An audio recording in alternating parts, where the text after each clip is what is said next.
Olá, estudantes da segunda série. Nesse vídeo vamos falar sobre romance. Então, os nossos objetivos são ler trechos de um romance compreensivamente, localizando informações explícitas no texto. Inferir o sentido de uma palavra ou expressão, bem como uma informação implícita. Identificar elementos que constroem a narrativa. Reconhecer figuras de linguagem. Você já leu trilogias?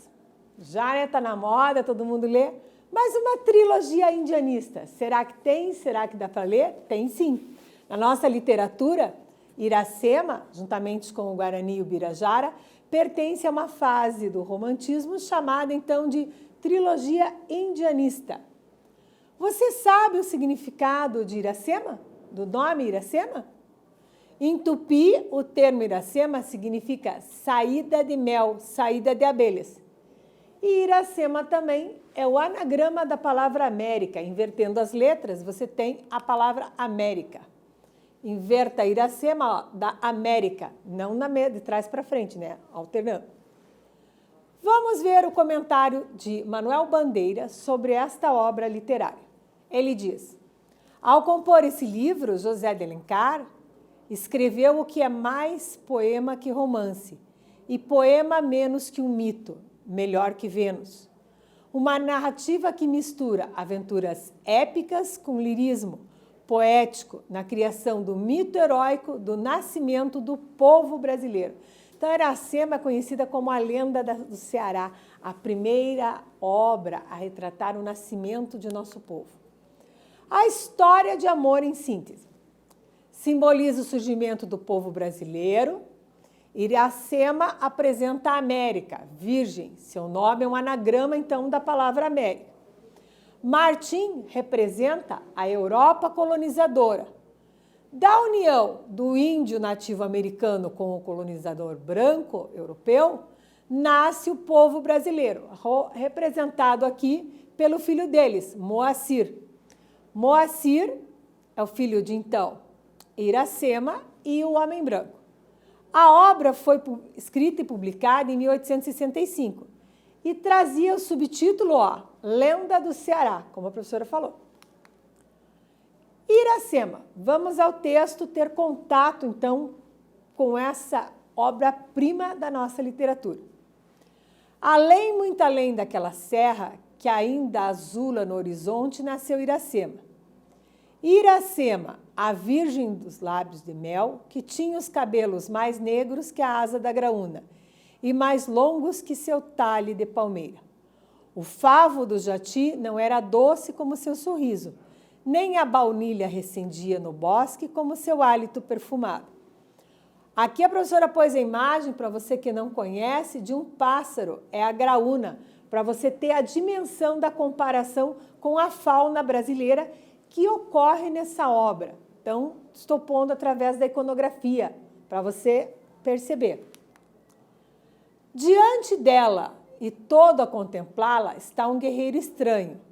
Se é guerreiro e não algum mau espírito da floresta, tem nas faces o branco das areias que bordam o mar, nos olhos o azul triste das águas profundas. Ignotas armas e tecidos ignotos cobrem-lhe o corpo. Foi rápido como o olhar, o gesto de Iracema. A flecha embebida no arco partiu. Gotas de sangue borbulham na face do desconhecido. Atividade. A descrição de cenários e personagens é uma das principais características dos autores românticos. De maneira geral, nesse romance ocorre essa característica? O que está sendo descrito? Faz aí que eu te aguardo aqui.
Tudo certo aí?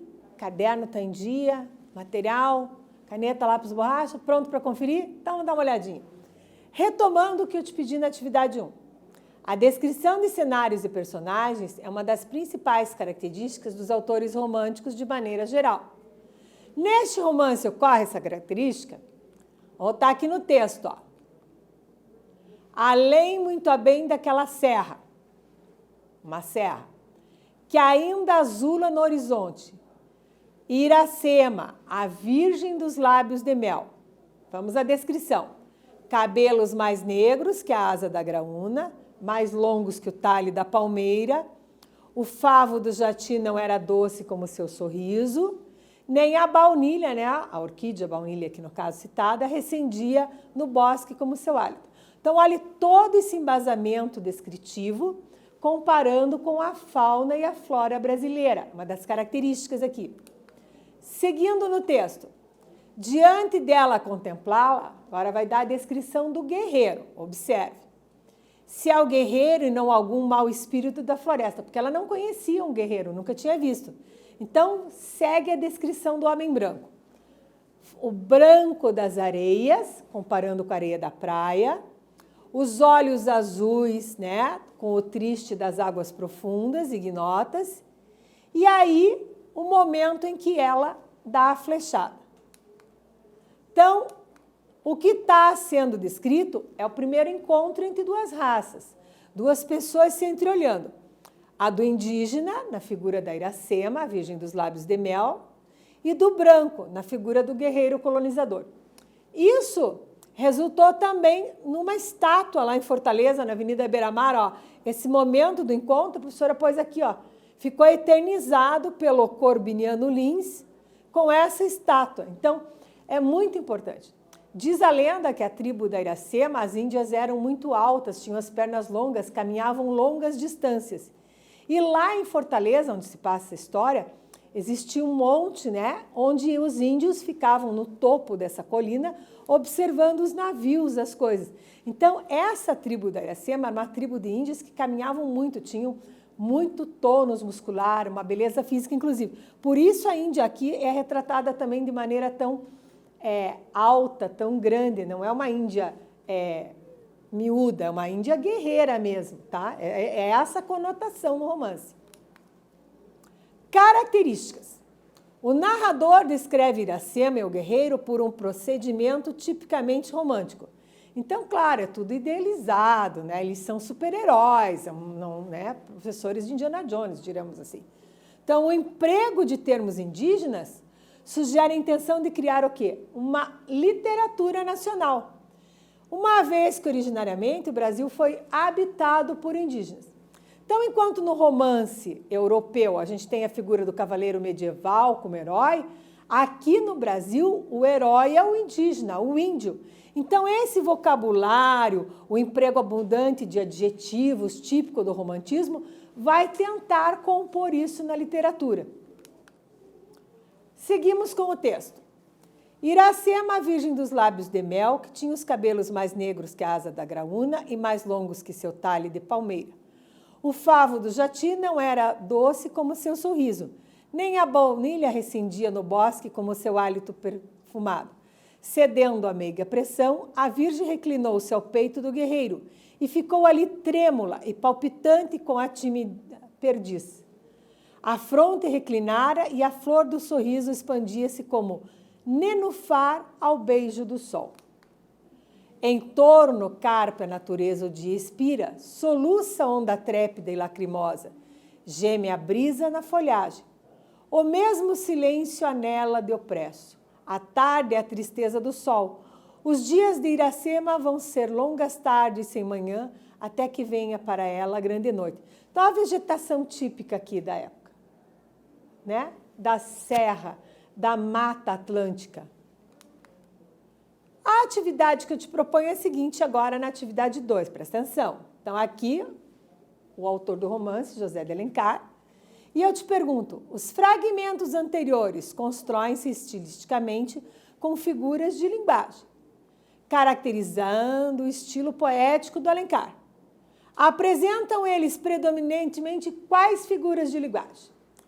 Faz aí que eu te aguardo daqui.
Voltei, tá tudo certo aí? Vamos lá então?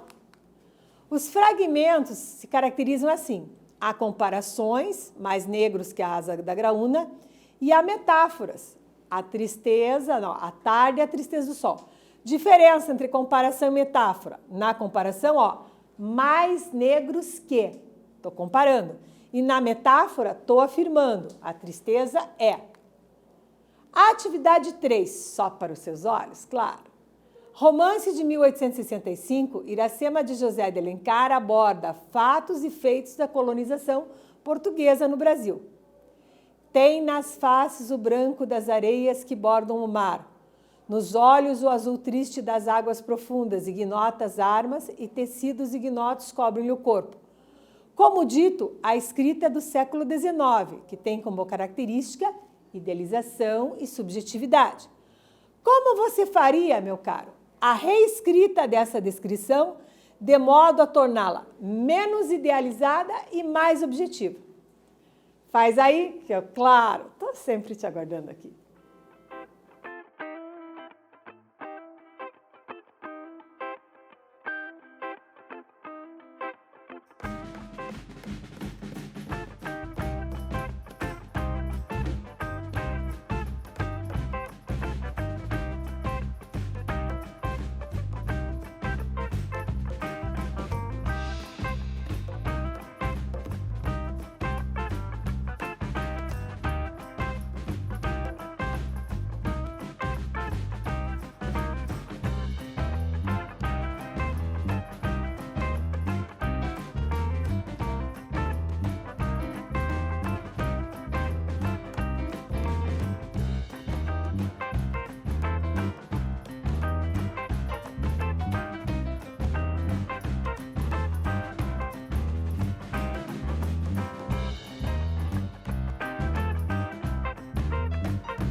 voltei. Então, retomando.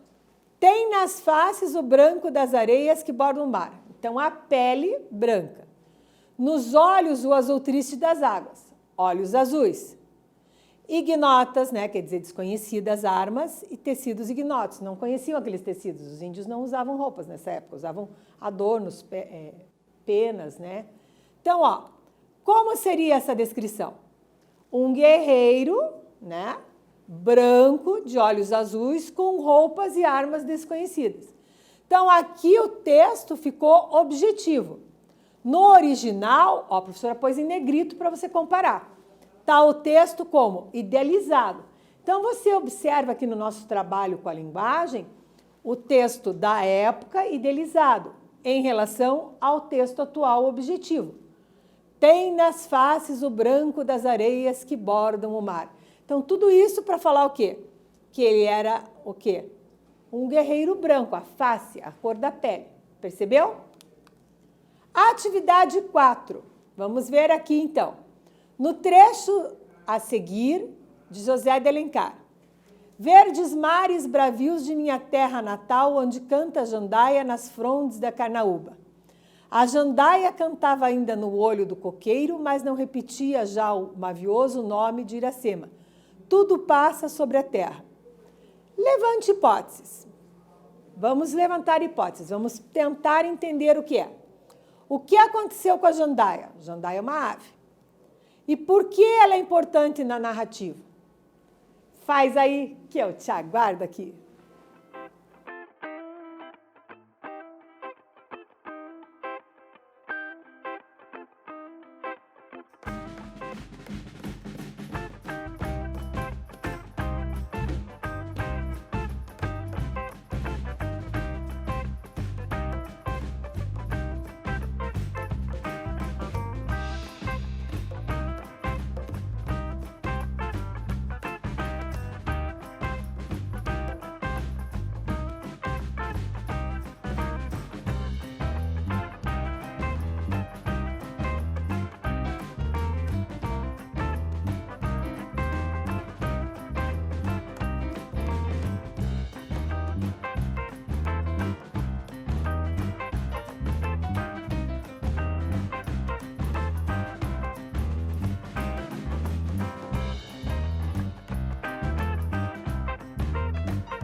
Olá, voltei conversar contigo sobre o gabarito da nossa atividade 4.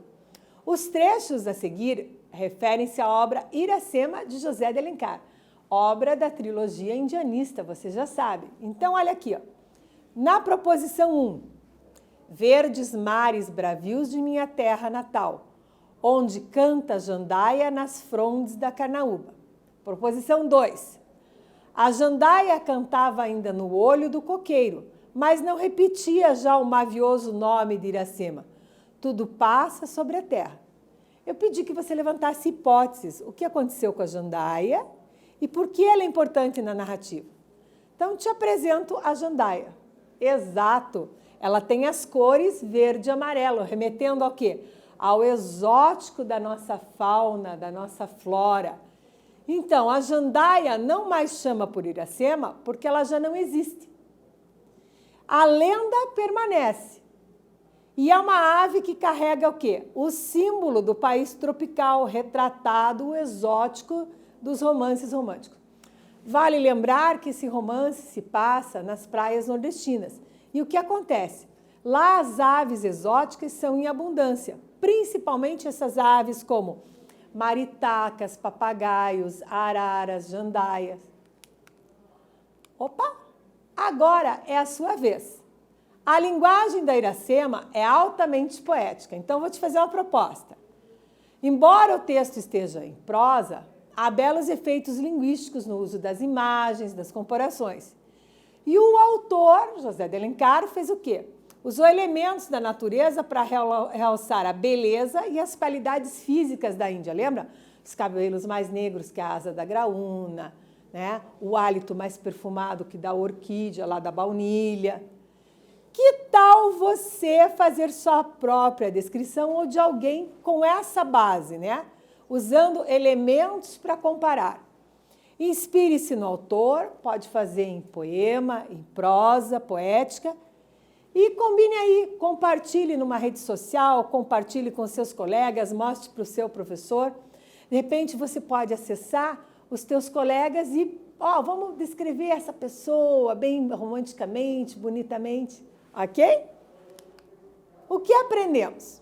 Analisamos um trecho de Iracema, do autor José de Alencar, reconhecemos algumas características do romance indianista, né? Iracema pertence à trilogia do Guarani, tal, né? Então, aprendemos sobre o período literário retratado. Nesse vídeo, nós falamos sobre romance indianista. E eu espero que você tenha gostado e até breve.